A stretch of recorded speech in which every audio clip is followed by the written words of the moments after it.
ગુજરાત 18 જ્યોત ન્યૂઝમાં આપનું સ્વાગત છે। રેડ એલર્ટને લઈ બોટાદ જિલ્લા પોલીસ એલર્ટ મોડમાં। બોટાદ એસપી ધર્મેન્દ્ર શર્માની નેતૃત્વથી કરી રહ્યા છે સતત મોનિટરિંગ। એસપીએ નેતૃત્વથી સમગ્ર શહેરની પરિસ્થિતિ અંગે માહિતી મેળવી। કોઝવે બ્રિજ અને સંવેદનશીલ સ્થળોએ 24 કલાક પોલીસ બંદોબસ્ત તૈનાત। બોટાદ બ્રિજ કોઝવે અને નીચાણવાળા વિસ્તારોમાં પોલીસનું સતત પેટ્રોલિંગ રહેશે। રેડ એલર્ટમાં બોટાદ પોલીસ સજ્જ, રેસ્ક્યુ સાધનો સાથે 112 ટીમો તૈનાત। શહેર અને જિલ્લામાં પાણીની ઓવરટોપિંગ થતાં જ રસ્તા કરાશે બંધ। પાણી ભરાયેલા રસ્તાને કોઝવે ક્રોસ ન કરવા નાગરિકોને એસપીએ કરી અપીલ। ઇમરજન્સીમાં મદદ માટે 112 પર સંપર્ક કરવા અપીલ। બોટાદ જિલ્લા પોલીસ વડા ધર્મેન્દ્ર શર્માએ આપી માહિતી। આજે રેડ એલર્ટ છે અને આવતીકાલે પણ ઓરેન્જ એલર્ટ બોટાદ જિલ્લામાં જાહેર થયેલ છે। એના આધારે એટલે આપણે જે પોલીસનો બંદોબસ્ત છે, તમામ આપણે કોઝવે છે, બ્રિજ છે, બીજા પુલ આવતા હોય એ તમામ ઉપર આપણે 24 કલાક બંદોબસ્ત રાખેલ છે।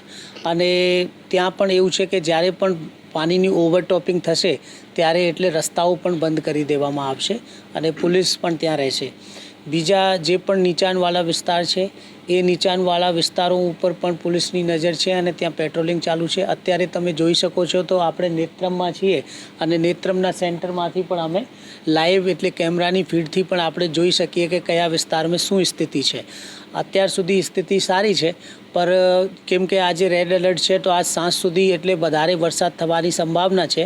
એટલે મારી બોટાદના નાગરિકોને એ અપીલ છે કે તમે જ્યારે પણ કોઈ જગ્યા પાણી ભરાઈ જાય તો એ પાણી ભરાયેલા વિસ્તારમાં એટલે અવર જવર કરવાનું ટાળવાનું। સ્પેશિયલી જે કોઝવે છે અને જે બ્રિજ છે ત્યાં પાણીની ઓવરટોપિંગ રસ્તા ઉપર થાય છે તો એ રસ્તા જે ઓવરટોપિંગ રસ્તાવાળા વિસ્તાર છે ત્યાં તમારે જવાનું ટાળવાનું અને કોઈ પણ સંજોગમાં એ રસ્તાઓ ક્રોસ નહીં કરવાના। કેમ કે ભૂતકાળમાં આવા બનાવો બનેલા છે કે આપણે કોઝવે ઉપરથી અને જે પાણીની ઓવરટોપિંગ હોય એવા વિસ્તારથી નીકળતા સમય એટલે લોકો વાહન સાથે પણ તળાઈ ગયા છે। તો ખાસ કરીને એ અપીલ છે કે કોઈ આવા વિસ્તારોમાં ના જાય અને જ્યારે પણ કોઈને પણ કોઈ પણ પ્રકારની જરૂરિયાત હોય એટલે આપણે રેસ્ક્યુ પહેલાં પણ કોઈને કોઈ પ્રકારની જરૂરિયાત હોય તો પોલીસનો સંપર્ક કરી શકે છે। આપણે ડિઝાસ્ટર મેનેજમેન્ટ જે જિલ્લા વહીવટીતંત્રની છે એ પણ 24 કલાક જે સેલ ચાલુ છે।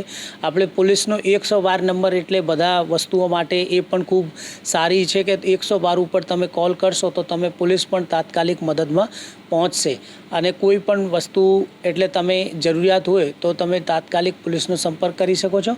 અને પોલીસ પણ બધું રેસ્ક્યુ સામાન સાથે અમે ગાડીઓમાં પણ એવું સૂચના આપેલી છે કે તમામ ગાડીઓમાં આપણે રસ્સી, દોરડા, પછી લાઈફ સેવિંગ જેકેટ, લાઈવ અને જે આપણે ટ્યુબ હોય છે, ટોર્ચ છે, એ બધું આપણે તૈયારી સાથે આજે બધી ગાડીઓમાં પોલીસની જેટલી બધી ગાડીઓ છે 112ના વાહનો છે એમાં બધું તૈયારી સાથે મુકાયેલા છે।